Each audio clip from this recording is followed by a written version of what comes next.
Hi, my name is Alina Eisenhauer and I'm coming to you today from Sweet in Worcester, Massachusetts. Today I'm going to show you how to make a maple pumpkin creme caramel, which is a really nice seasonal fall winter dessert that's a lighter version, or at least it feels and tastes lighter than a pumpkin pie, with the same fall flavors, holiday flavors throughout.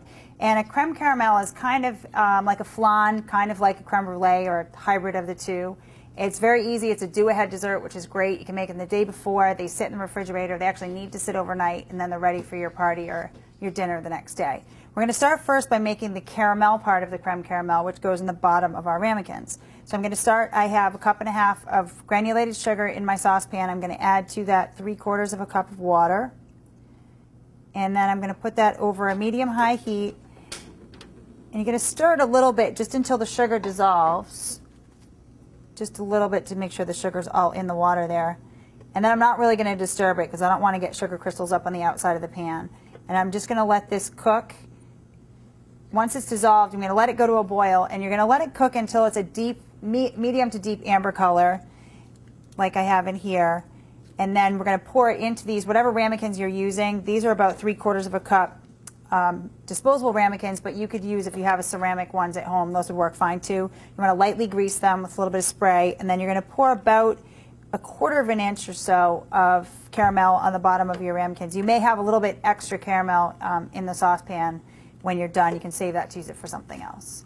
After that, we'll go on to making the custard and finish up this dessert. So now we have our caramel in our ramekins. The next part of this dessert is the pumpkin creme that we're going to put on top of that and bake. In here I have some heavy cream and whole milk, and I'm just going to turn this on a medium heat and bring it just shy of a boil. You want to heat it up. You can stir it once in a while just to make sure you're not scalding it to the bottom of your pan. While that's coming to temperature, I'm going to take in this bowl, I have egg yolks, 3 egg yolks and 2 eggs. And to that I'm going to add pumpkin puree. This is a canned pumpkin puree, which is really fine to use. There's a debate sometimes about fresh versus canned, and in all the tests that have been done and everything else, the canned actually a lot of times comes out better. It's a little bit drier, it's easier to work with, and the flavor is still really great. So I'm just going to add that to my bowl, and then I'm going to also add some brown sugar. Just dump it all in. And last, certainly not least, some maple syrup. You want to use a good quality maple syrup.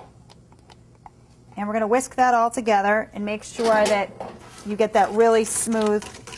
You want all of the egg completely incorporated and broken up. Again, like any custard, we don't want to end up with streaks of kind of egg white or egg yolk throughout the custard. You want it really nice and smooth and silky. And once that's all mixed, it looks like our milk is pretty much to temperature. It's going to be just shy of a boil here. We just have a little bit of bubbling going on.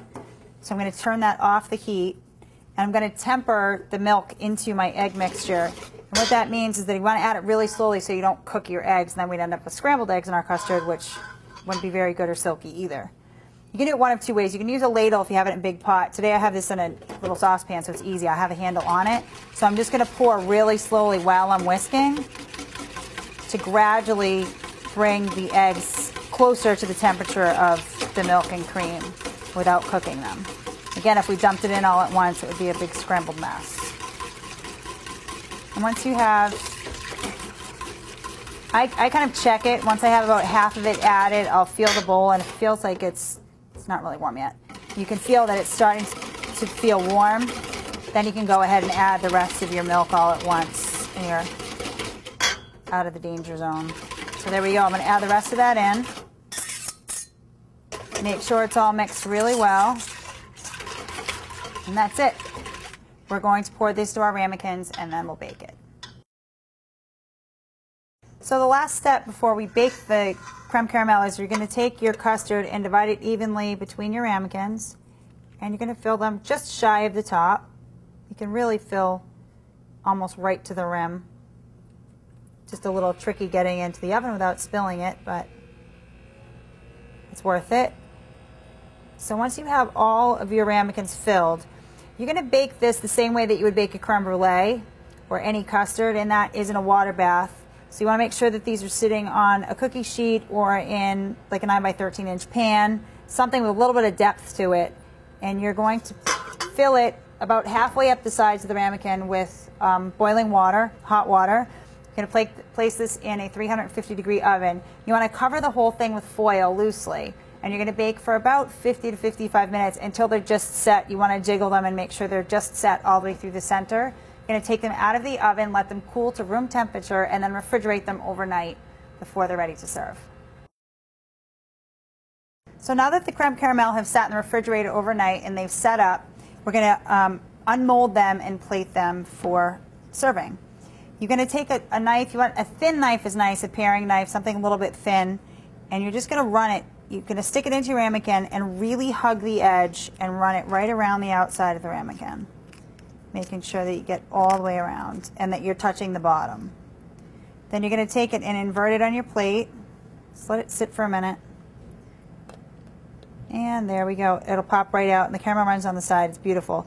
You are going to have sometimes even a thin layer, like a hard sheet, some extra caramel that's stuck on the top, especially if it's just the next day. You can make these really a few days ahead of time. The longer they sit, the more the caramel on the bottom loosens up and will come out on the plate.